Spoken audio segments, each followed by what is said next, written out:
What's going on, everybody? My name is Mark, and welcome back to my self-titled solo podcast show. The Mark DellaPenna Show. This is episode 3, and the title of this episode is Business, one of my favorite topics Lately. So this is a part of the order that I said in my last episode, that because the title and the premise of the show is life, business, and everything in between, that I would do that in order. So episode 1 was the intro, episode 2 was about my life, and episode 3 is about business. So I'll talk about my business and business in general, and just some of my experience and some of the perspective and opportunity that I think can bring value to my listeners or other content creators or people in business that are creating content on social media for their brands or their businesses, personal brands. And here we go. So just like every episode, these are my show notes. Just gonna Yeah. All right. And I have to say, I am absolutely loving these video podcasts. They're not only cathartic, they're easy. and yeah, let's get into it. Woo! So I'm really excited about this episode. This episode is business, and let's get right into it from the start. So, right from a young age, I was really interested in creative things. They occupied my time like you wouldn't believe. If I was in like a class and a teacher gave me something creative to do, I would do it after school. I would hook on to that same creative thing. I could get like really obsessive, I guess, was like a nature of mine, like an inherent trait that I just picked up on, like in my life, like just those things that you're not, necessarily aiming for in life, but you're like, okay, that's like my trait, and you pick up on it. And it's good to be aware of those things, I think, especially as you get older. Because again, I'm a real firm believer in like what you feed yourself, and especially now getting into the podcast arena in the video podcasting world. The microphone is a lot of responsibility. It's something that I take very seriously, but not so seriously that it's not entertaining, valuable, or fun and mutual respect on both sides of the camera. And I wouldn't ask it to be any other way for another creator or anyone really putting yourself out there. Our responsibilities and our missions are our own in life, so sometimes we work so hard to build platforms or messages, and we're all fighting demons inside, so it's really important to, I think, make it clear that your intentions are to help people and let people take something away from themselves. And then at that point, we're just kind of the punching bags in the middle that get to do the things that we love to do, and, the stuff that we signed up. Relatives' old electronic things, and I would just be fascinated by like all the old electronics from the 1970s and the 1980s, and like the first mobile phones. It's just like, what the heck is that? And I would like just be fascinated by the way cameras worked. And even back then, new technology was like really powerful, because a lot of what I do now is so interesting in social media and working with entrepreneurs and small businesses. And exactly like where I started from, just picking up like the mobile technology that we have in front of us and learning how to leverage it in a way that's helpful for our lives. And the cameras and recording and just the fascination with the way things could work in a digital way didn't make sense to me enough that I ended up just kind of pursuing those curiosities later in life. It was just a fascination to me. I didn't know how it worked. It was like magic. It was over my head. Advertising back then as well, in the back of it, while it was evolving, it was so in front of our faces. They could put one commercial or two commercials out with enough capital behind it, and it would really run all the major limited channels that we had when I was growing up, for sure. So advertising definitely left major impressions. They didn't really have the access to communicate so efficiently and fast like we do now with some of these devices. And as I got older, I noticed that I still really liked creative things, and I kind of stopped doing it. I used to really like to draw, and I remember as I got older, even like in high school or college, and you're just doodling on notebooks and stuff, I kind of just stopped doing that. I put my passions to the side, and I thought it's time to get a normal job and be like everybody else. And I grew up with a pretty normal set of people around me that were in normal professions. They didn't do anything extremely successful or crazy, but they were able to support families and support themselves and thrive. So as I got more and more into my own mind, as I got older and I started struggling at work doing the things that I had to do for a paycheck, really, I just kind of stopped struggling and just kind of stopped. It was just kind of a decision, and there was no real business background to it, and there was definitely no ulterior motive, or actually there was really no clue forward. I didn't have an idea about what I was doing, and I didn't have a clear goal. And I'm going to be honest with you, 5 or 6 years later, I don't have a clear goal of where my life is going now. I don't know 55-year-olds that do. Your life happens every day, and you plan for it, and you do the best you can. And that's kind of like the beauty and the struggle of it. It's so temporary, and the things that we want out of it are so insanely possible, but sometimes we just don't look past our own limit, and that's really all it is. It's just kind of it's no third eye or conspiracy theory. I mean, you can get into that if you want. But it's all internal. Depends how you look at anything, and you'll be able to take value from it. And that's, I think, where I just came in as an early entrepreneur into the social verse, that I was just able to do really well for myself, even if I struggled, or even if it wasn't the best optically or consistently or anything like that. It was just familiarization and acceptance. And a lot of it was looking up to people way ahead of me in my field and in my industry, and just a realization that the amount of time, effort, money, and energy that it really is going to take is going to be so beyond the comment box or the impressions. And first impressions are incredibly important. So are realistic goals. And I don't want to verge too far away from the idea of, like, don't think realistically, but act realistically. Take very, very baby small steps, but you shouldn't think realistically. When you decide to do something for yourself, think above and beyond it. Make it insane in your head, because if you're really passionate about it, like me, I could get insane with it. I mean, if in a positive, healthy way about my passion. Like, if you looked around my office, I'm sure you'd see just notebooks of my animated logo figurine doing a bajillion things that a normal person would go, what the heck is this? But it's like planned social content and videos or whatever it might be. So I think I found peace at my internal representation of how to go about creating a business for myself or starting a business for myself. The more I just got into myself, really. It wasn't outside world that started it. It was internal belief. And I tell it right from the beginning. It was just like a fascination, familiarization. I want to know more about this. And when I got to a certain age, and I was like 27, 28, I was about to hit 30 in a few years.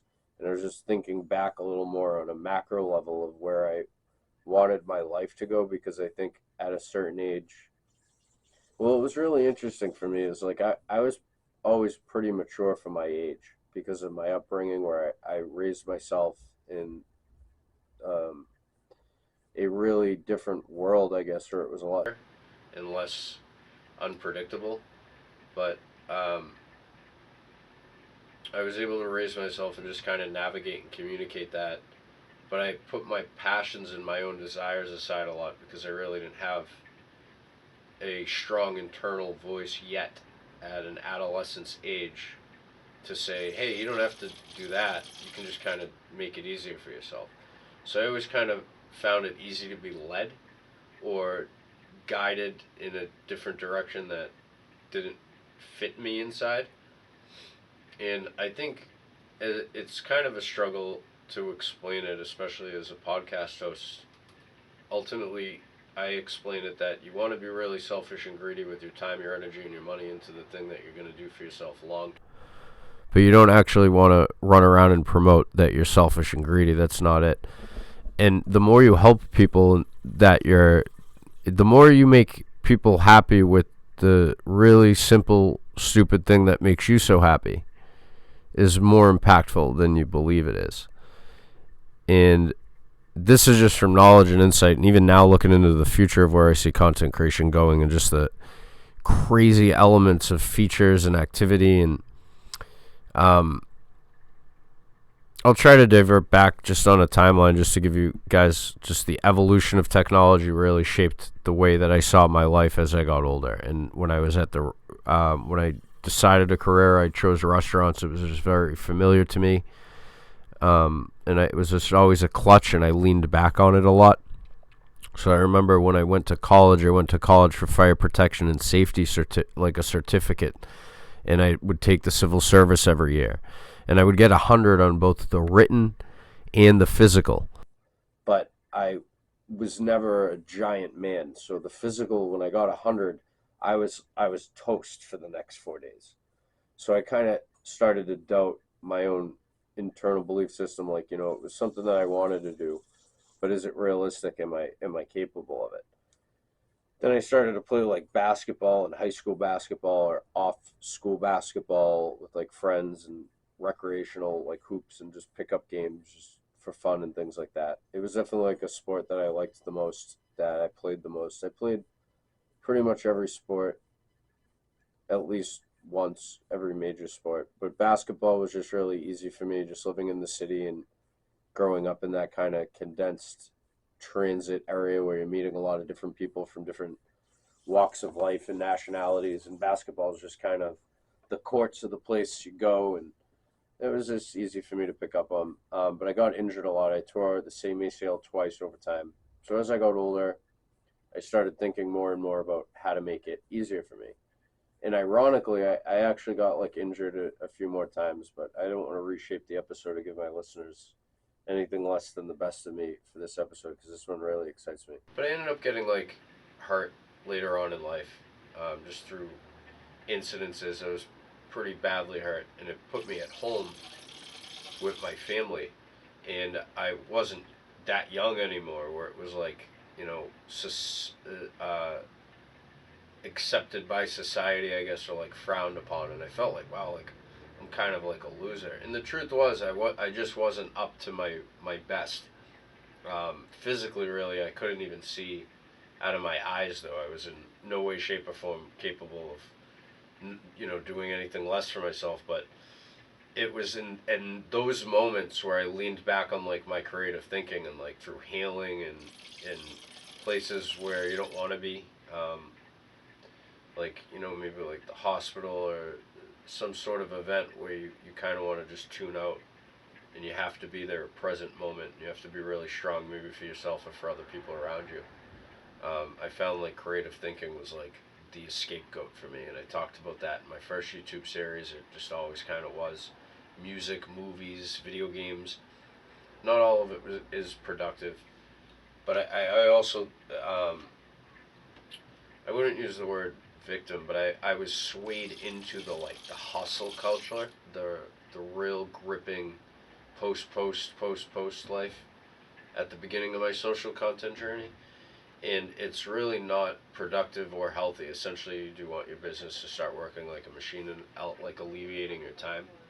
But at the beginning, in my early 20s, I really didn't know any better. I would flex that I was doing everything myself, and then I would turn around and scratch my head and go, why am I celebrating that I'm doing this all myself? Choice, but you learn really the entire idea of technology and everything is really self-belief, acceptance, and of course there's optics and the way that it's presented and in what format.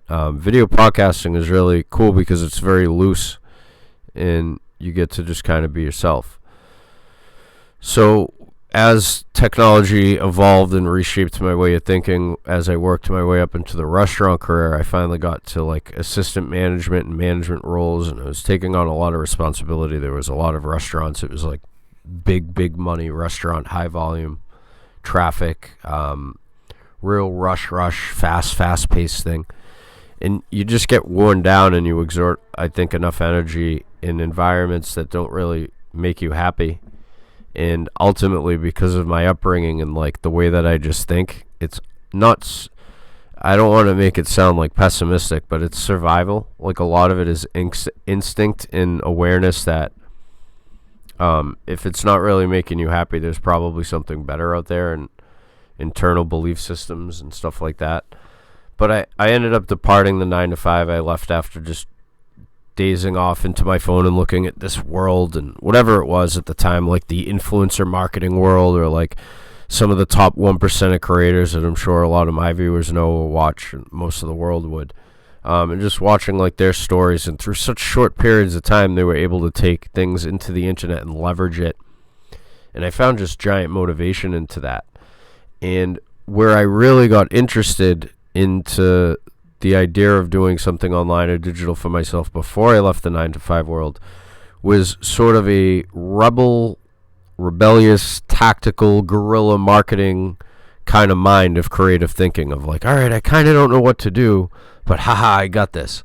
And that's like not a bad attitude to have. I don't think that's ever going to really hurt you. Honest, especially with a personal brand. I think people underestimate not only themselves, but the idea of what personal branding really is. If you really sat there and tried to make it make sense, it's never going to. But a lot of it is learning and self-belief. And again, when I got older and I left the restaurant management role and the restaurant world and the 9 to 5 and everything that comes with that, I absolutely wasn't prepared for what I was taking on. And I don't know if you're going to absorb this and take it for more than what it's worth. But I really just ran with what I thought would work. And it ended up working long term. But there was a lot of like stalling and making different decisions. It wasn't just, high experience or some sort of prior business knowledge or a partner in my ear telling me the decisions to make. I actually, and I tell it so openly now, and that's kind of like I'll leave it at that with the past for this episode, just to kind of give you the timeline of how like technology evolved around me. And I kind of got this idea in my head, like, okay, I can escape this thing called normal or, average. And does that make me bad? Does that make me wrong? Are these people that I'm quote unquote like being different from, are they more average than I am? Am I wrong? No, and a lot of it is just awareness, but there is I believe that there are multiple versions of you at any given time, whether or not that's happening in like some multiverse maybe. But, and what I mean by that is, and you kind of learn that with content too. Like if I was a little more energetic in that, they would be more interested in that. And it's not, or an ad, like you're testing an ad like A and B, right? And you kind of start learning the psychology and the nature of how people are receiving your information a lot more than how you're giving it. So there's both pros and cons. I wouldn't hold back on any of it, but I would just be enlightened in the back that it's really never going to make sense, and you have to tell yourself that what you're doing is right for your brand, I guess, at the time. But a lot of it has to do with consistency and how people are receiving it. But what I really did was when I first left the 9 to 5, I did what basic rookies would do. I made all those basic rookie mistakes. I opened up a website, or actually I didn't even have a website at the time. I took pieces of paper and I printed out little tiny strips with my username on Instagram at the time. It was MarkyD8, and I promoted an Instagram page for startup business. And where this connects, and I'm kind of excited to share it because I think a lot of people are going to get a different perspective about how simple they can make starting an online community for themselves with social content for a business long term. So as I tell the story and I leave the 9 to 5, I go into the digital world. But what was a secret was when I was younger, in my 20s, I grew up in the same house as my sister's children, my nephews. And they were a lot younger than me. So we grew up together over the years, and, you know, I was like a big brother to them. They lived upstairs, so they came down a lot. And one of the only ways, or a giant way that occupied their time was like the technology, the Game Boys and the laptops and video games. And I loved video games. I could play video games forever. So that was a giant way that we connected, was technology. But you can spot it differently, and I think my generation would be able to look at that generation, and it's no offense. I mean, I think the new generation takes it offensively. But everything about the world now is so digitized that you almost can't blame them. But the world before technology was far different. I don't know if that's ancient news. But when I got into social and stuff, it was through a video game. And we played Xbox, and we played all sorts of video games. And I would babysit them, so I would usually be a floor apart from them in the same building, in the same house. And I would just use a headset. I would cook, I would clean, I would do whatever I needed to do throughout my day. Or I'd sit there on the controller, I'd play a little, I'd walk around. But I would just use the headset. So it started attracting people into lobbies and stuff like that. And I had no idea of like a business or any creative plans for this. It just kept attracting more and more people. And then I started getting, I guess, noticed on those platforms. But back then in the early 2000s, it was really new to everybody. So it wasn't difficult. And I think monetization options and abilities were literally just being implemented. Like Twitch was just coming out, and but anyway, I would just talk on the microphone. So then I got into it, and I liked Marvel when I was younger. I was always into comics and superheroes, and Iron Man was my favorite. His story resonated with me a lot, having like lost his family at a young age, or he had a father with like a bigger name, with like a big reputation that was his name, and he would go on to start a business and do things with technology. So Iron Man, I think, was a lot of people's favorites. But back then, before the movies or anything, he was always my favorite. I always, my family would be able to tell you that. He was just, or Spider-Man too. Spider-Man, all the comics and the stuff that was on TV. TV is far different now as well. The television was great. Everything was great. Any kind of show is usually like really good.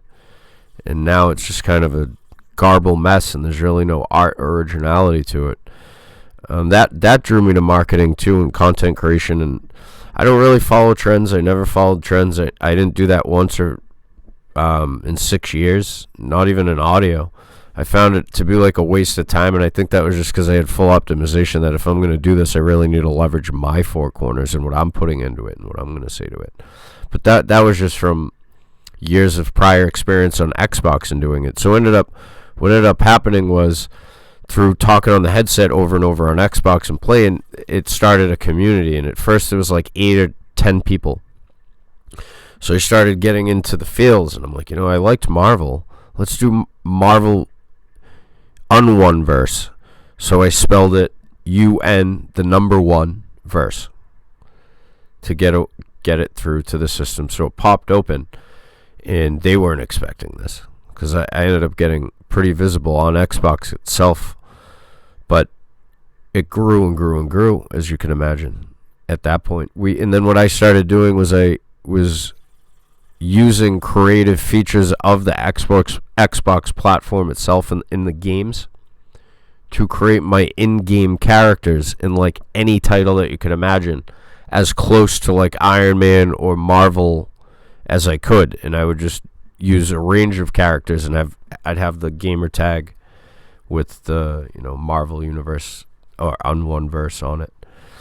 And it grew and grew and grew, and then players would message me, hey, I have an idea, why don't we do this? Hey, I don't know. And it started turning into a miniaturized business.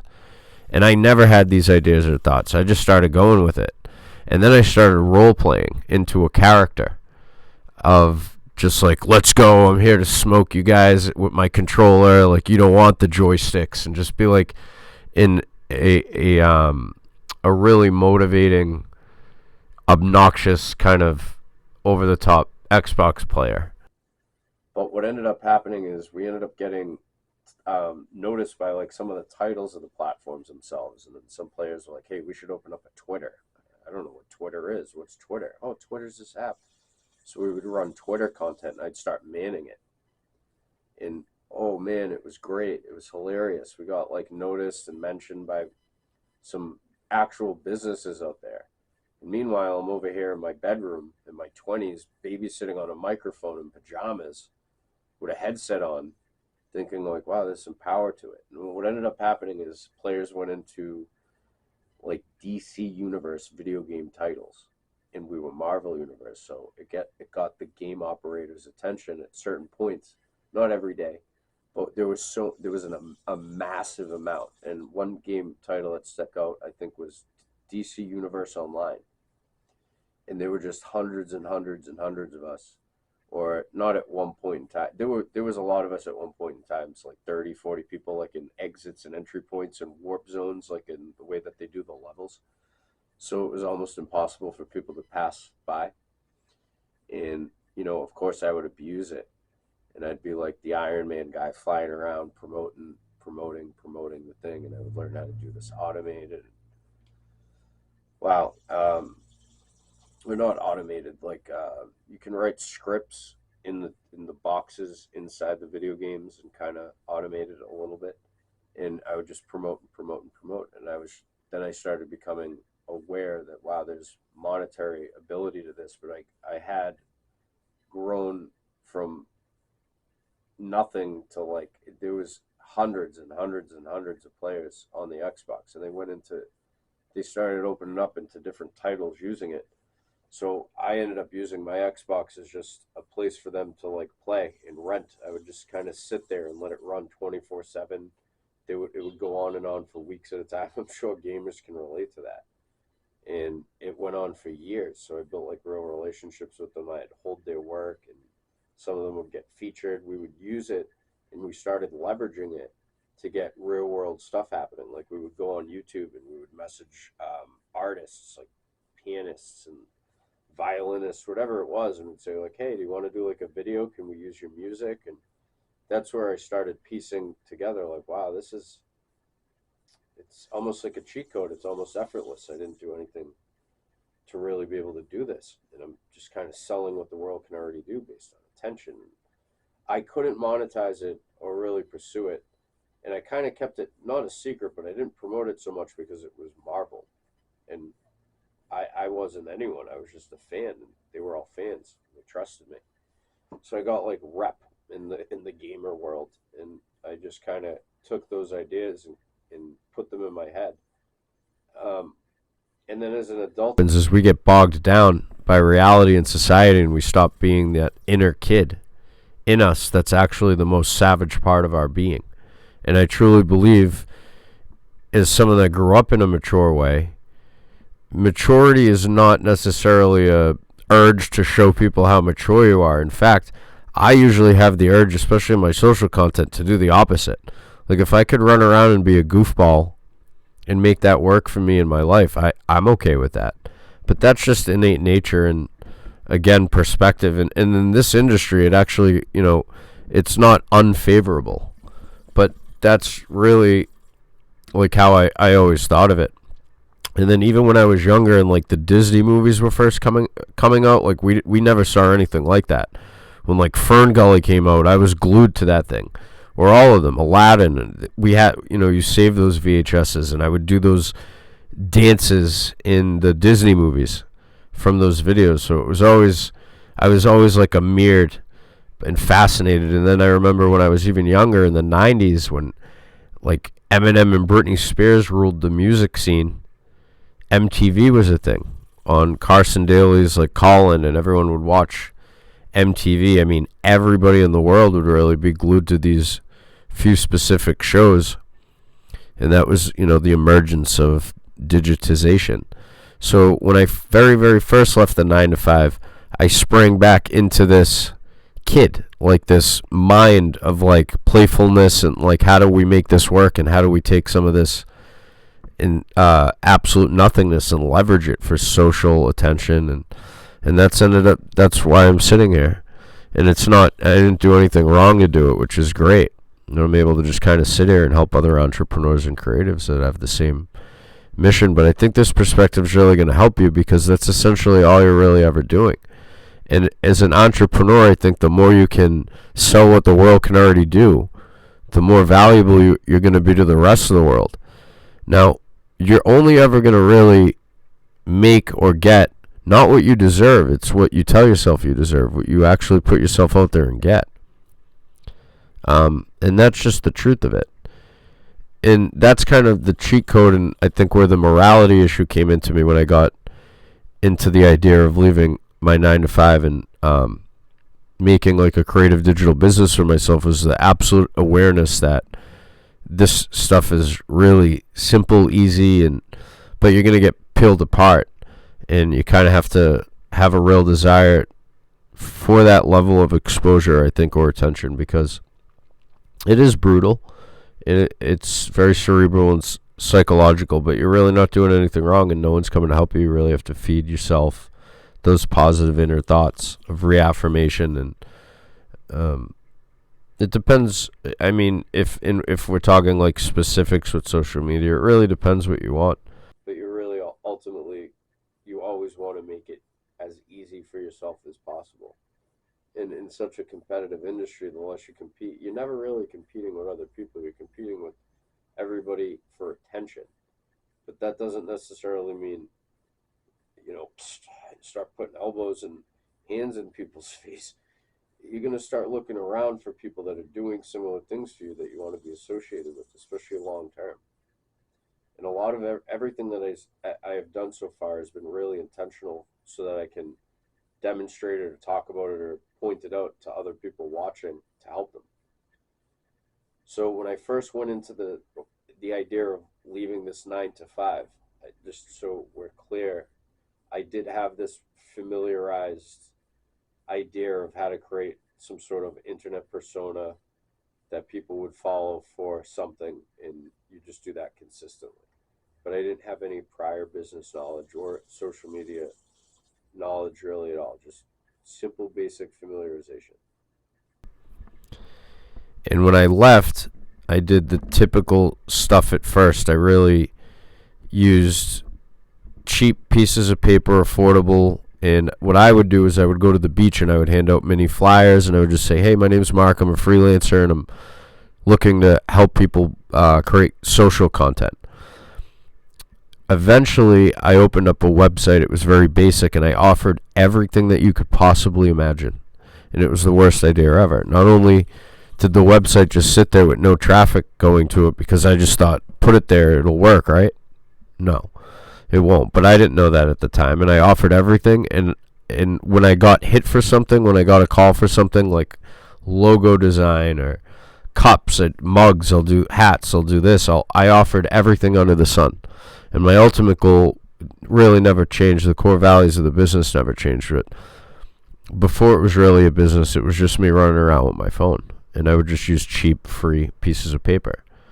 And I didn't really see it in the macro sense of globalized ability. I just thought, let's get some eyes on it. And let's just find more people that I can help with this.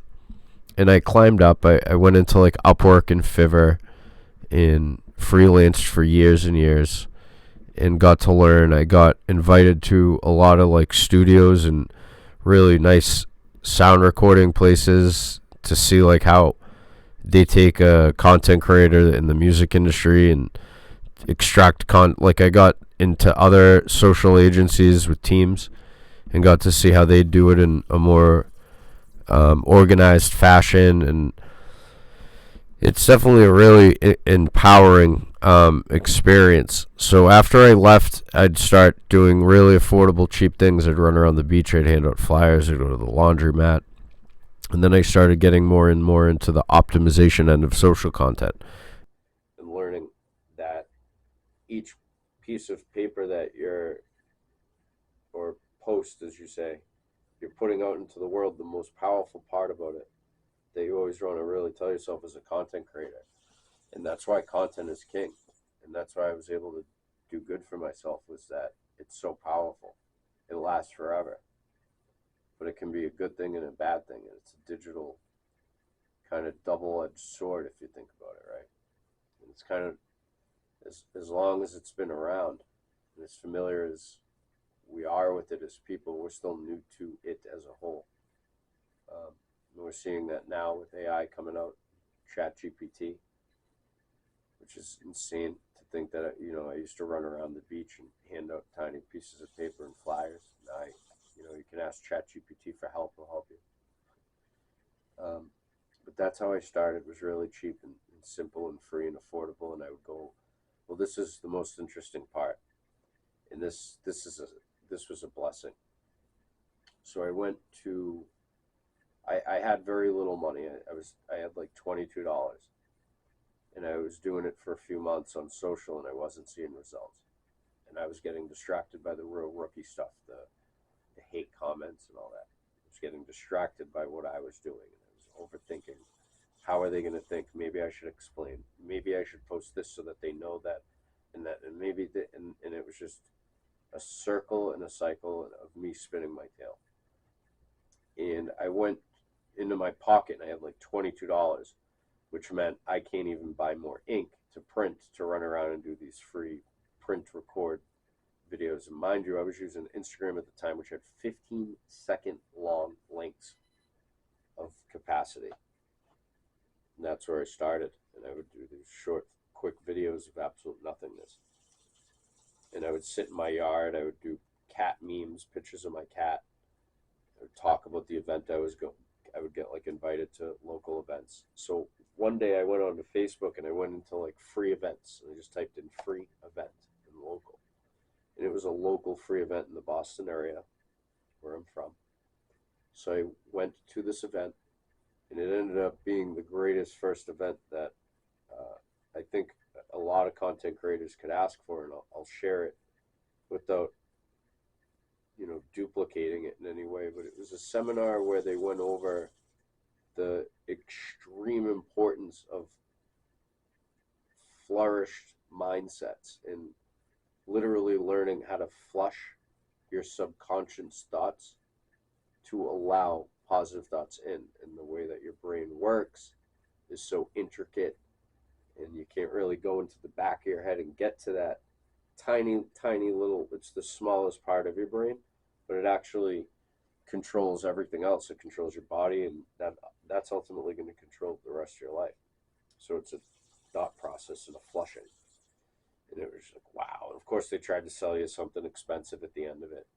But the seminar was really mind-opening. And I left that seminar. I looked at my $22.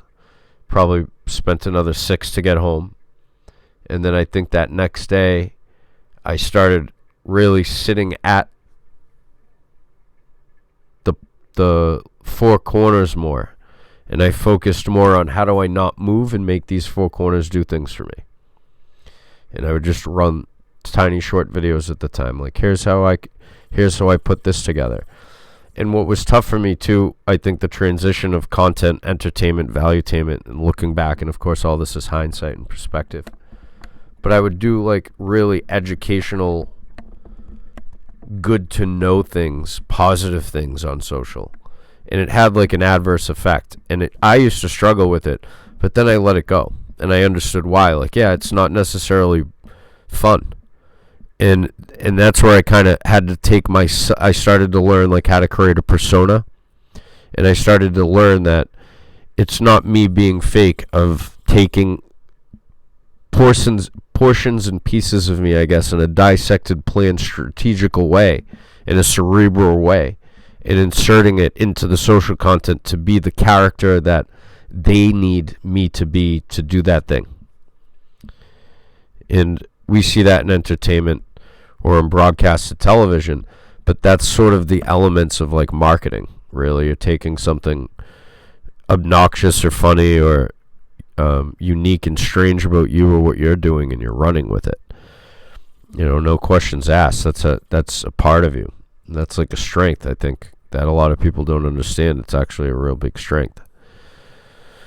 So as I got more and more into the social marketing stuff and the website failing and getting in and out on myself, I started learning more. And I got into the patent project, and I called it Boston's Digital Arena, and it was just me playing around the metaverse idea of digital software, how to go about it, or is it possible? And it was possible, and I was learning it was. So I put some money and time into it, and then I'd start putting more and more into it. And I'd get really frustrated with myself mixing that with social and having no clue that I was like, oh no, they're only following me because of this. Oh, this is the only gateway to my happiness is this. Or I said that and that person hated me for it, so I have to finish this. I have to see this through. And a lot of it was like, and you can ask big business owners or people that do what I do on a bigger level, a lot of what I do is credited because it's like self-masochism, like a lot of small businesses and the work that goes into it. It's like a real battle. It's a real battle, and it's a lot easier if you have like the capital to buy one or you go into business with other people. So it's a battle. It's an internal battle. But I got into like myself more and more, and I was more confident with like, wow, I can bring this creative element to businesses through these devices, just like I did when I was younger with these creative ideas as a grown adult, and it's profitable. And then you learn like, yeah, because you can do giant funny entertainment ads for businesses that, the more suited professional, their target audience might be more mature, but it's not really that they're more, and you kind of learn, but it is tricky growing an audience in a community because it's a lot of cultivating. So you learn like the difference of formats, and I consider them arenas and worlds between video podcasting and written content and video podcasting. And, I got to experience with Boston's Digital Arena, the patent project. I joined the Inventors Group of America, which is basically a privatized, it's not a part of society. It's like they won't let the public in, really. You have to kind of be an inventor or out there inventor to be able to do it. So I started with just like a patent project, but then I would go to events, I'd meet people, and I kind of tried to push it out there without really having anything to show for it, to meet people more, to build it and help me like organize it. I never really promoted it other than like, hey, I made this and then this happened. It didn't, it's not broken or anything. It's just like, I can't do that. I have a lot going on that's just not going to really start helping me make income right away. It's definitely something that I would love to see for sure. And then after I went through like that kind of thing, of course, now I'm really empowered that, I just had $22 a few months ago, but I ate the bullet, and I started figuring it out and just doing the best I could for me, small job at a time, small tidbit here. That the social end, it's trippy because you go into the four corners and it becomes like a heated thing if you don't have that awareness. Like you start getting heated up, like they're not doing this, and really it's never them, it's you. But it's sway, it's both, because it depends what you're doing too. Like if you're doing something like me, like with podcasting, it's a lot of responsibility. It's not, you can't push a button and it'll work, just like my first website didn't do anything, and you have to drive that traffic and everything. So when I got that experience and that confidence level, and now I'm out there, now I'm in the city, now I'm doing things, and I'm posting, a lot of bad things were happening. And I wasn't telling the camera that because I knew, one, I'm going to lose. It gets stuck. You feel like trapped. And then when you do, you see adverse effects. If you're quote unquote real, it rubs people the wrong way. And that's why I think you should really just be confident and consistent enough. But a lot of it is awareness and target audience. But I mean, people are receptive to I believe for the most part, people will be receptive to it the same way that you probably would if it was you on the other end. Just like the same, I would see other videos and stuff or content that I did or mistakes that you make, and you can understand why, like if you kind of are capable of making that separation. But that is where I started to learn more about the psychology and how to separate. And I am me on there, but it's okay for that, this, and the other thing to happen because of that. And you're triggering it and you're evoking it. And really, if you want to be out there and you want to be known, don't like hide from it. Just like be known, start doing things for it, and start working in your own best interest, and don't do it so much for the camera. Ultimately, with the community, you want to be able to share wins, and you want them to be able to explore those with you and share them with you and feel good. So you really want to like start creating the environment around you for the stuff that you would like to receive, or what you like to happen. A lot of it is what you tell yourself you deserve, and you should tell yourself you deserve it. No one's going to tell you like you're going to deserve it as much as you're going to need to tell yourself, like, I deserve this. It's going to be a lot of work. That's the only reason you're going to have to tell yourself you deserve it every day. And I got into Instagram, and I went through all those personal belief systems, like, hey, how come I did this? And hey, how come I did that? And as I got to work with clients, I got like real insights and perspectives. Like there was one restaurant owner in the area who was pretty visible through social media and doing his content for years and years and years. And then I would work with another restaurant owner who wanted to do social media but didn't like that person who was doing social media. And a lot of it had to do with the way that they were interpreting their social media. So a lot of it was just like me in the middle, like, wait a minute, this guy doesn't like, but they all want the same thing. And then I started kind of to what you see now, like more of a packaged, presentable digital asset where my audience would now get it, or they could follow up with an email or website and stuff like that. So it's a little more, you're maneuvering, and social management is a tough task, and content creation is a tough task. You kind of have to play all the drums and make it work for you, as best you can. We'll go over a lot of simple ways and how to alleviate that in the future for sure. So just to keep it into this rhythm and tell this story, and then I started going into Instagram. I got half of a YouTube series done. I got tons of criticism. Then you kind of look up and you're sweating, and you're working and you're grinding for it, and the outside world really doesn't know you or feel you. And then you go into like, should they, am I someone they should, is this not, and you kind of want it to work, like if you're putting yourself out there, and it's how to do it better and how to leverage it faster and easier and healthier from there. And then I started learning a lot, and a lot of my personal belief system changed based on how I thought it should work or would work, but that was without any idea of the inner workings of how it actually does really work. And then I studied content creation. I got to meet some really cool people online, and content creators, business owners that create content, or people that own businesses that need more content. And as you can imagine, content was always my interest in my four corners. And the looser I got, the more comfortable I got, the more uncomfortable I became. The more confident I became, the more uncomfortable I became. And the more sticking out you're going to do, the more isolated sometimes you're going to feel.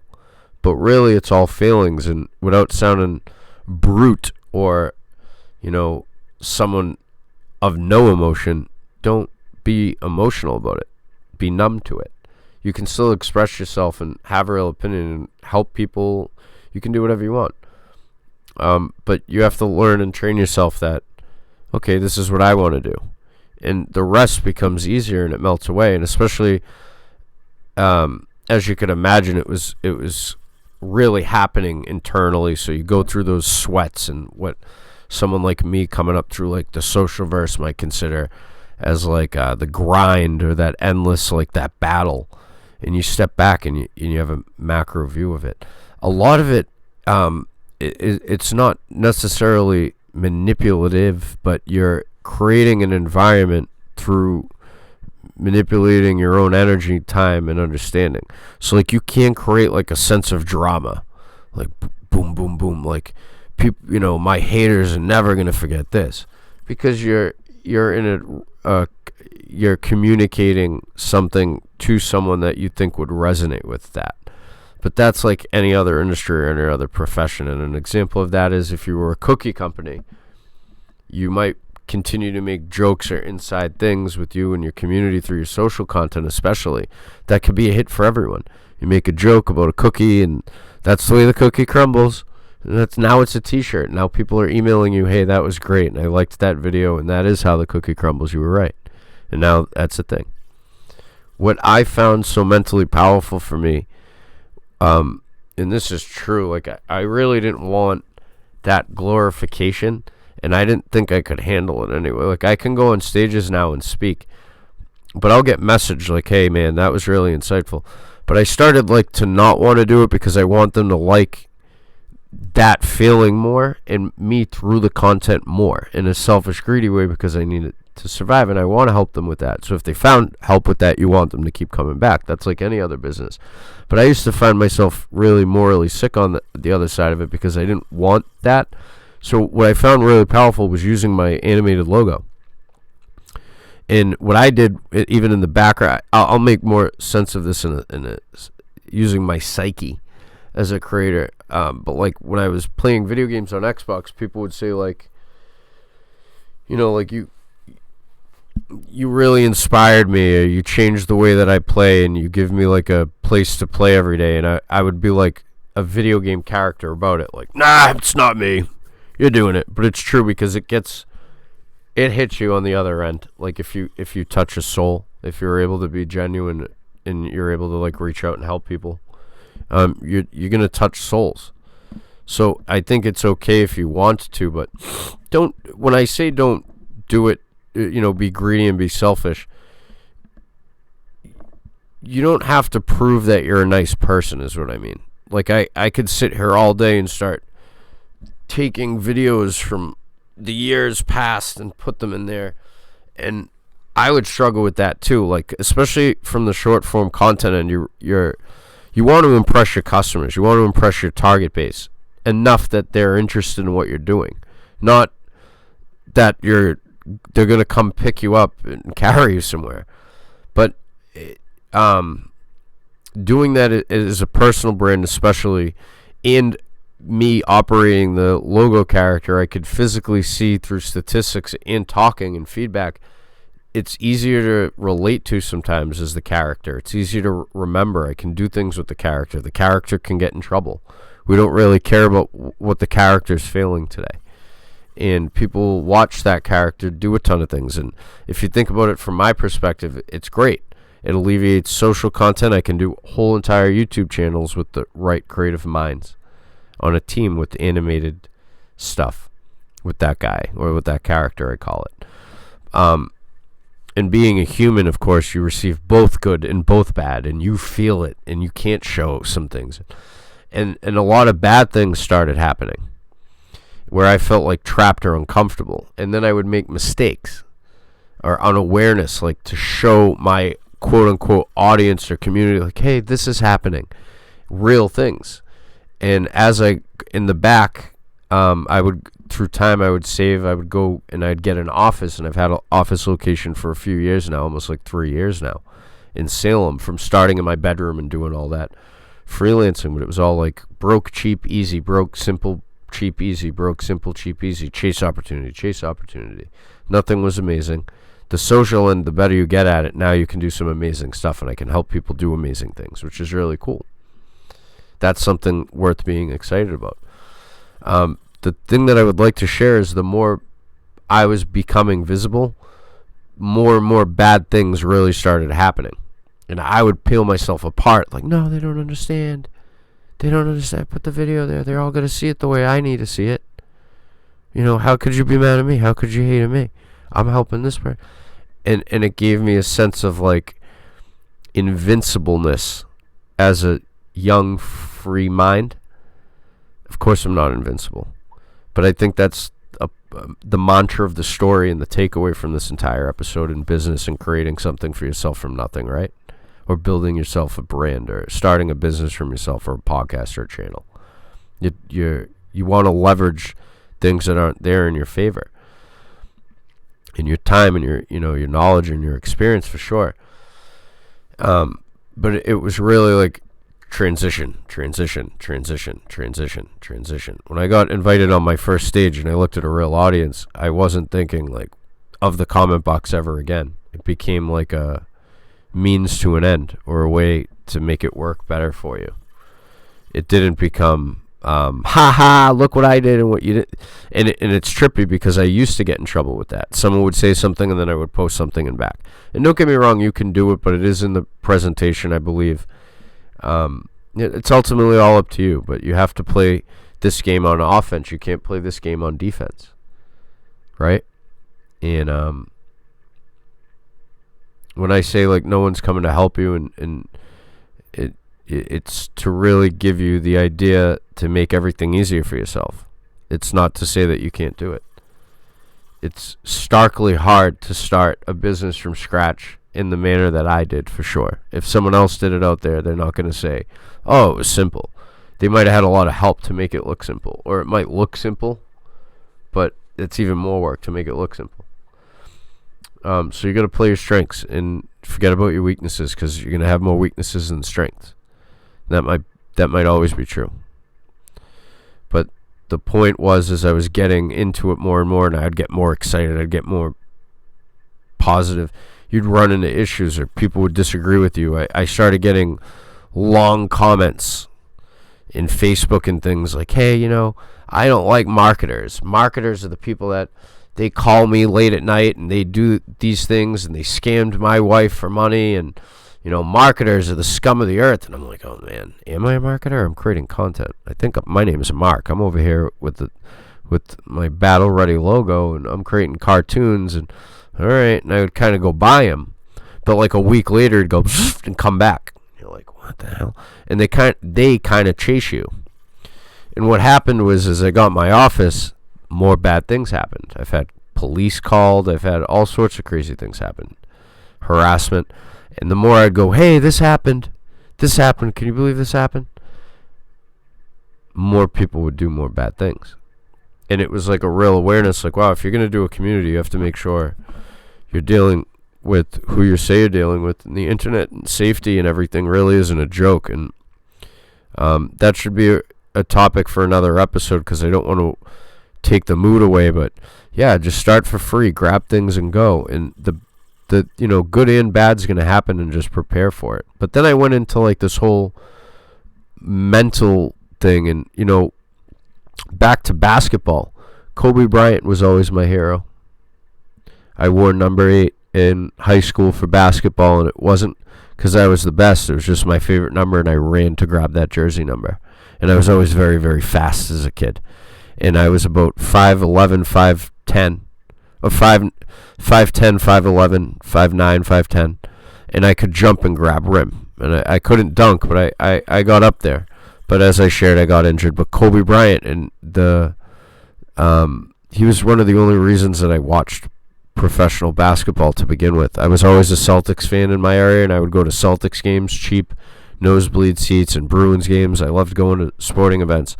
But no one did it like the Black Mamba. Nobody. He was just mentally warrior. He was just competitive, right? And then I would go in and I would think like those dots, and I would try to implement them in like the way that I kind of lived my life, like, and it just became really powerful. Like the more and more negativity you go through, you're like, all right, that's okay. And you kind of like, you become almost like a professional wrestler walking down the runway every day, but just in your regular life. Like, hey, like you don't need anything. You're just like attracting. And then people start noticing. They're like, whew, hey man, like what's up? What's going on? And they're not going to go, hey man, you're radiating with sunshine today. But they might say like, hey, what's going on? You're going to have conversations with people because you're moving, you're showing life. And that's really a big part of like my life philosophy. And as I've shared like with my life story, growing up without parents and stuff like that, navigating that was difficult. And guess why I shined online? Because a lot of it is navigating through difficult. You're just navigating, you're talking, you're communicating. And that's a lot of life too, is just talking and communicating. And a lot of the pressure that you might be putting on yourself with social content might be because you don't have the insight of how powerful just talking and communicating can actually be. So I went into this Kobe-centric, like, all right, I'm going to do it. They're going to watch me win. They're going to watch me win. How do I do this? How do I do this? All right, we got to be like a warrior about it. We got to kind of, we're moving and we're letting these things happen. It was like my favorite way of thinking about it, is where we're evoking energy, and energy is always, like, my life, a big part of my life philosophy, and truly is like the power of positive energy. And not just saying that or making a video of it, but like really, demonstrating that in your life, because that's what makes people feel good. That's going to make your family be like happy, or you'll be able to do more things for yourself, I think, with the ability to think of it at you are allowing it to happen. You're the chaotic nature of life, and the odds that we're even here and who we are through our upbringings and our past stories, and that kind of all makes us who we are. And I think the idea of being perfect for social is more understandable now, looking at it as on the other side of the lens. But first of all, you can't, for business or life, you can't ever wait for something to be perfect. If I sat here and mastered hashtags, I'd be the hashtag master. Now hashtags aren't even a thing anymore. Or if I sat there and mastered video, I couldn't really do much outside of just making videos. And I was kind of like an idiot savant about it, I guess, on my way up. Like, I just kind of did a little of this and a little of that, and figured out, like, it's okay that I'm not good at everything, and it's okay that even now I don't have to be a master at one of them, and I'm, off camera figuring that out too, and that's just life. But I get into this Kobe-minded place where it just didn't bother me, and I thought of it as like, okay, another thing is, like, I entered the Gary V challenge with my brand on Instagram when that was a thing, so I got to experience like a sense of star power through the hashtags of like visibility and social verse and like views and everything. It went from like 2 people that I would normally see on my page every day to like 3,000 blue dots every day, and you're like, whoa. And it was 30 days long, and you get that like that rush, but it's dopamine too. And you go through that as a creator, but that Kobe mantra of like, who cares? It might not even be true, but it helps you, I think, on your journey, or even in your worst times, that that's all you can do is compete with the world, or those odds, or those personal objections on the inside, or those battles that you're fighting that no one knows about, or those things that you're doing for yourself that aren't so visible as I am. Most of what I do is invisible, and it would be boring. And then a lot of it is, how do I design it to be fun for people? So a broader perspective, I think, or a macro vision, or a way of thinking about it would be like, yeah, you start from Xbox and you do that. And then, The Truman Show was a movie that stuck out in my mind too. It was, how do I go about this whole content thing? The thing that I love so much, the thing that got me into it, and the people that I watched growing up, and how they've evolved. And a lot of it is like, if you want to impact people, this is a really good way to do it. All your 4 corners are all you really need. And The Truman Show really stuck out to me as, from a gaming world of creative content and social versing, was I could show them absolutely everything I do, but it's kind of still ultimately going to be the same. Am I worse to show them more? And you learn that in business, people are looking for reasons not to buy too. But I would object and say, okay, well, show them more reasons to do both. Like, you're not it's linguistics in what you're telling yourself too. It's all what you feed yourself. I like to like read and listen to like really motivational stuff. If I'm absorbing something that's just making me feel bad, it's not necessarily going to do much for me other than what I thought it would, was feel bad. And The Truman Show really stuck out to me because it was someone that, of course, it's all entertainment, but you get that digital social lens of the world around you, like, Is this real? Is this real? Does this count? Am I existing? Hello? And it's funny because it's like kind of comedy driven, but there's some really key notes to it. If you look at like the movie The Matrix, really biblical, symbolistic, not so far off from the world that we live in, believe it or not. And I said these things many, many years ago on my first YouTube series was, I don't listen to mainstream media. Or when I was younger and the unfortunate events of 9/11 in New York happened with the Twin Towers, it was so everywhere that was what put me in video games at the back of the story, like I shared with Xbox. And especially babysitting and stuff like that. It was like, all right, let's get you off that screen and put you in this screen. You could already kind of see you couldn't escape the screen or the attention of the... It's true. And that's no diss to anybody, because it's similar for me. Where you can easily get absorbed into these things. And a giant addiction part of it was the other thing. Was the addiction. This is the new addiction of the world, is social media and absorbing content through social. So, and especially as a podcaster, you ultimately want to give something that someone likes or enjoys or takes things away from them. And I think everybody deep down thinks like, away from that other stuff, but that's not a bad thing. That's kind of what you want, especially with video podcasting and social content in general. Or business, is you're taking them into your world. Because now from in your world, you have the ability to do more things to create trust or show yourself or show your expertise and stuff like this. But ultimately, where it boiled down into content was I was becoming okay with like embroidering who I am and my belief systems into like a symbol, into symbolism, into all these other people that I looked up to, or all these other people around me growing and coming up around me in different channels. And you get to like, you start hearing like music in your own head every day from doing the thing that you love to do. And it's empowering. It's like a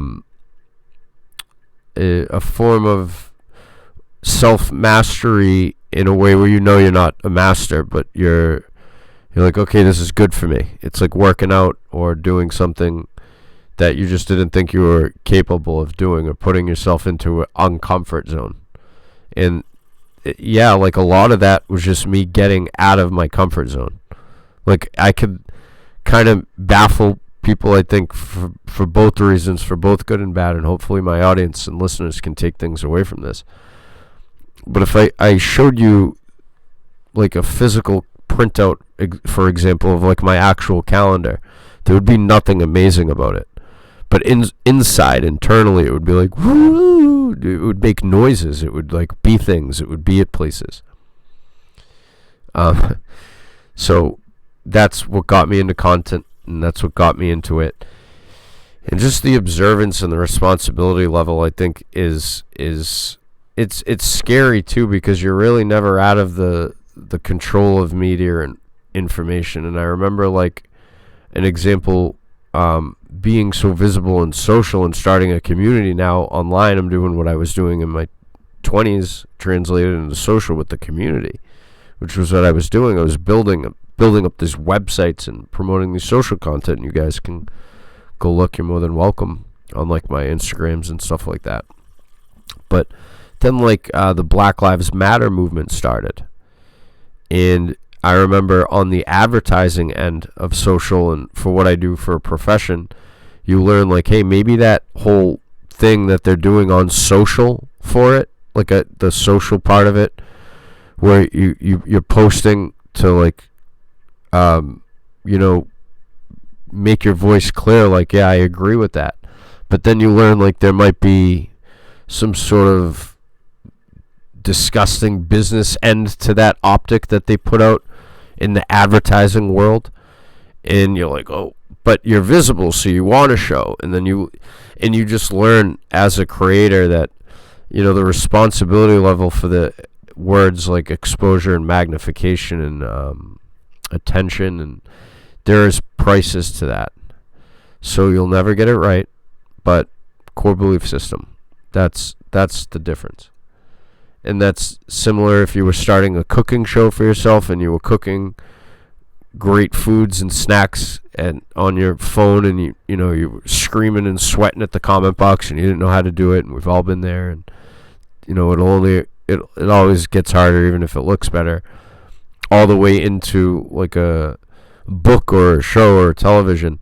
It's sort of like when you're creating a digital asset or an impression of yourself, you really have to be able to like look outside of yourself too. And you as the creator especially, it's your energy and the way that you're doing it.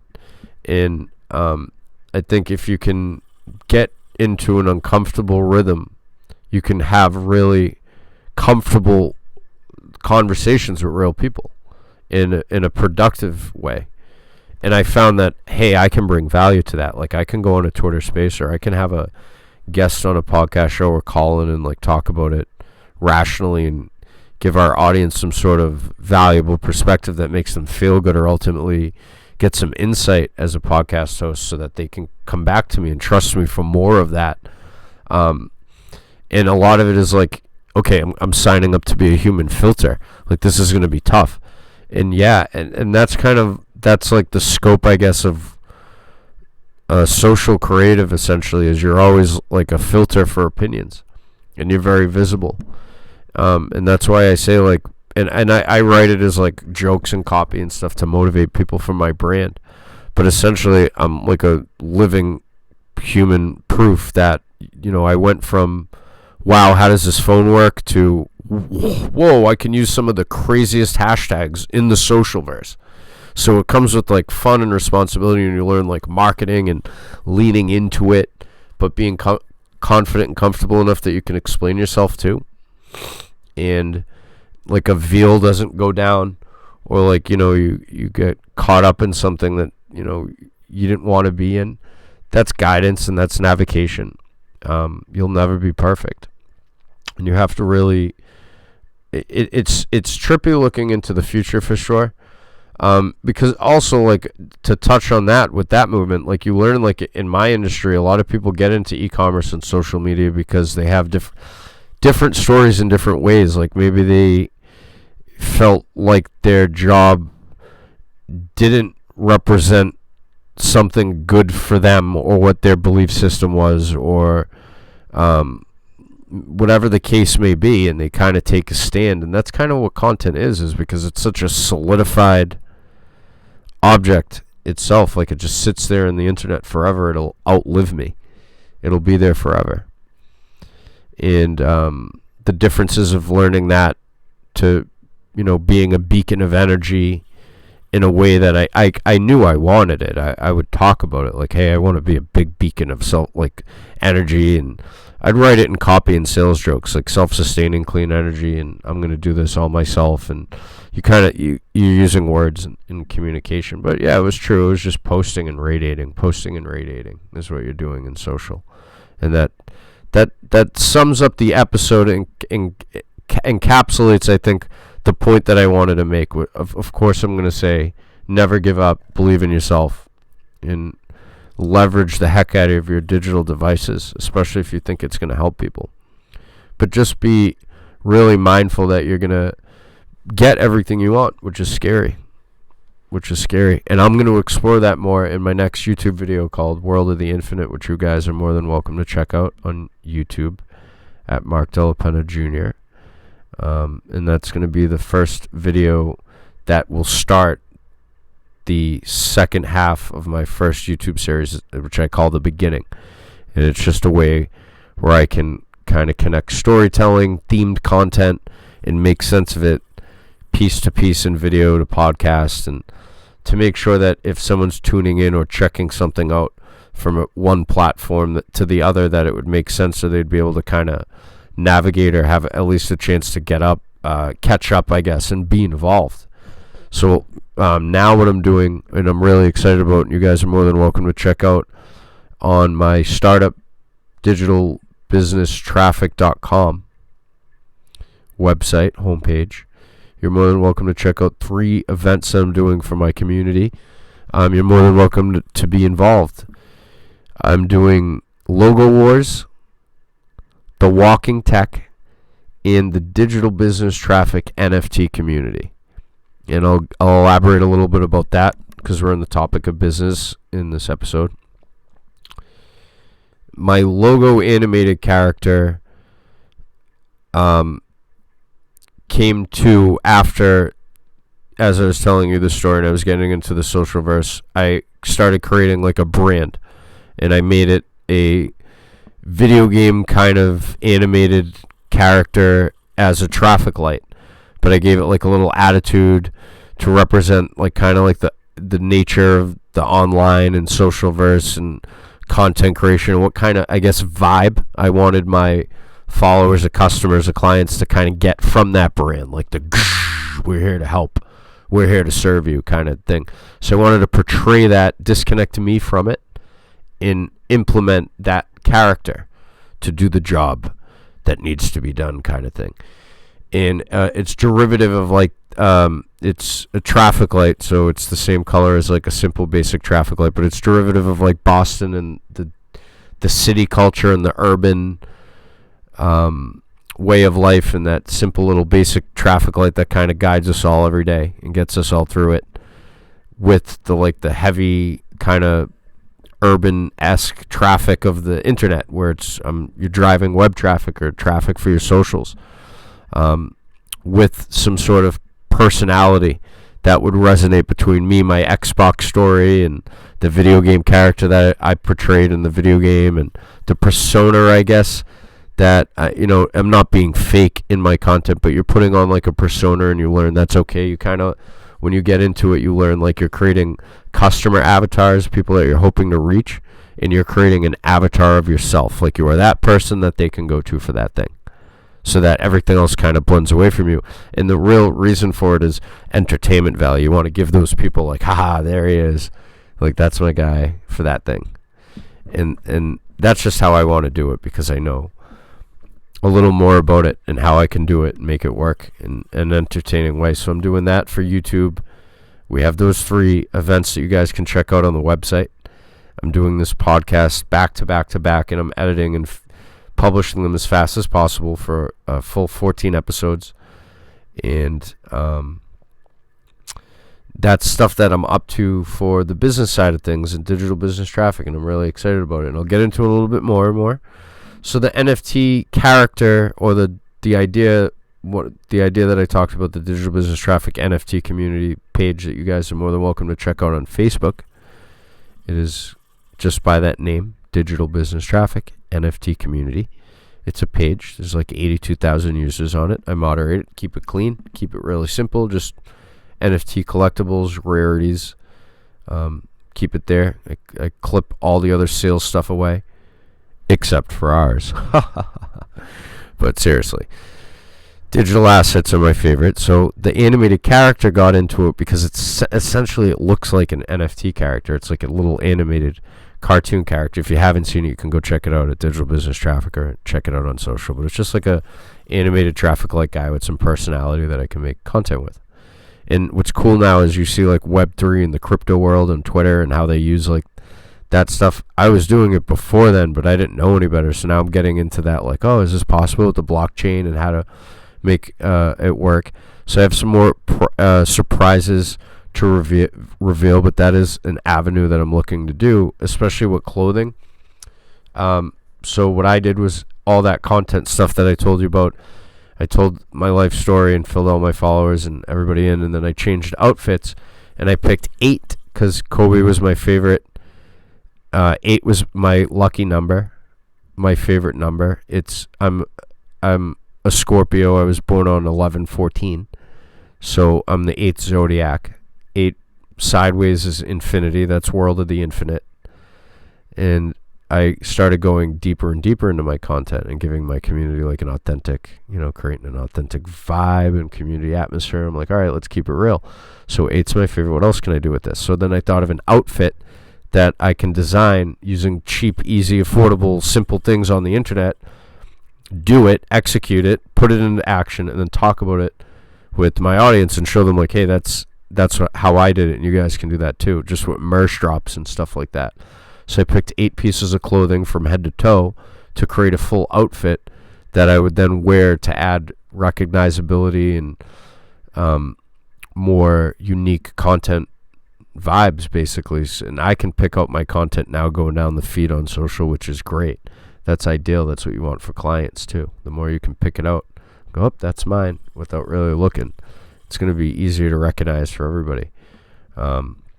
So 8 played a giant role. If, World of the Infinite, my next YouTube video is going to play on the number 8 a lot. So 8 was powerful to me, and I got into that and that whole rhythm of attention and making it real to myself and connecting it with real points in my life. So I shared a lot of really personal things that are somewhat gripping. I think you can take it the wrong way in like the SSMA world. But I was doing that for so long that it just became really comfortable to me, and I found that, hey, that can be really valuable to businesses. And anyway, I went on to start a business, that digital business traffic, and we work with a ton of people like that. I've gotten to work with a doctor. I worked with a doctor where they danced on TikTok. And I just cut up the video for them. I spliced the video for them, and they wanted to make their patients feel good. And they just danced around like a big goofball. And that gave me a lot of confidence and perspective. Because I was I didn't know how to, I guess it can relate to a content creator. But when people talk about things like imposter syndrome and they say like, oh, that doesn't make sense. Well, I can say that it makes sense for me, because if you're thinking about it in a real term of internal perspective, and then like whatever your personal belief system and enlightenment is, it might be a lot for you to take on if you can relate to, say, being a full-time restaurant manager and then being viewed like, thousands and thousands of times through your content and things like that. Like, yeah, it's a little like, whoa, this is new to me. It's trippy. It's trippy for everybody. So it's always going to be trippy. That's the fun part about the internet. It's the undefeated, uncontrollable sphere that all we can really do is use it in a way that makes sense to us, in the best way we can. So I took all that and I packaged it, and I have a brand and a business now, and that's kind of the summary of the episode and the story. But it hopefully gives my listeners a real perspective, a way to think about, there's no limit. And now, even now, and now my comfort level is so high that I really don't mind. Like, I wear the outfit on social. I sell my pajamas that I wear and a part of my outfit. If you see from the video podcasting end, I just wear like a beanie with Make History, Break Records on it, with a hoodie and sneakers, and it's all really cheap. It was done from like Printful, and I integrated it with like WooCommerce and just ran it through social with like links and stuff like that, and shoppable click features. And then I was able to say, okay, this is how I did that. Now this is how you guys can do this. But it's all really fun, and that's just my story. And it was important for me, I guess, which was like, I was like, wow, I'm really excited about doing this episode. And it's just that childhood kind of, no one understands it but me, but it will, because it's documented internet kind of life that no one really understands until you do it for yourself. But it was important for me to do this episode, at least in a way where I can verbally connect what I've done. And it's even more intentional than that, to be honest. Like the titles of the first half of my YouTube series, the first word of each title actually spells out like a clue for aspiring creatives or entrepreneurs looking to get into the digital world. There's a little more intricate than that. There's like puzzles and some planted things that will be used later for social content. And it was really just like me taking a bunch of loves and desires and things that I really was afraid of it, and just being inspired, like, oh wow, I can impact people, like, or I can be uncomfortable in this way. And that was my biggest strength, I think. And I've out of all the feedback I get, I always like to say, especially if you like could summarize the episode and take some stuff away from it, like, when bad things happen, you might not want to announce that, because it kind of circulates. The attention is what they're looking for.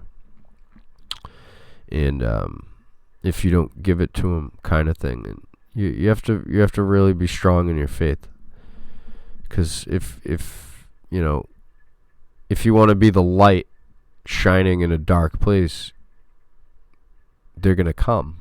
Like, you got to be the guardian of your own light. Die by your own sword, kind of thing. Stay true to yourself. Keep that kind of hustle attitude, and do more things for like the community and the people at large, because it's like, hey, I'm living my dream, and I want other people to do it for themselves, or here's something that might help you. And that's powerful, I think, on social or not. And if you're looking to start a business for yourself, 4 corners and a desire to help people, you get yourself a business idea. But I think, of course, that sounds simpler than it is, but not really. The deeper you get into it, if you want to really get into like webinars, sales funnels, and click-through rates, and okay, you're right, but you gotta do what's right for you, and all you can do is really offer that to the world. But I wish more people would find confidence in being themselves, in being solidified in that, or whatever makes them weird, or the vulnerable things, because it's essentially good for humankind. It's good for mankind, is putting your vulnerabilities or your errors or your mistakes out there in a real way where people can really benefit from that, or at least that's what you're trying to do. Offered to that, right? And that's very human. That's very good for your social, right?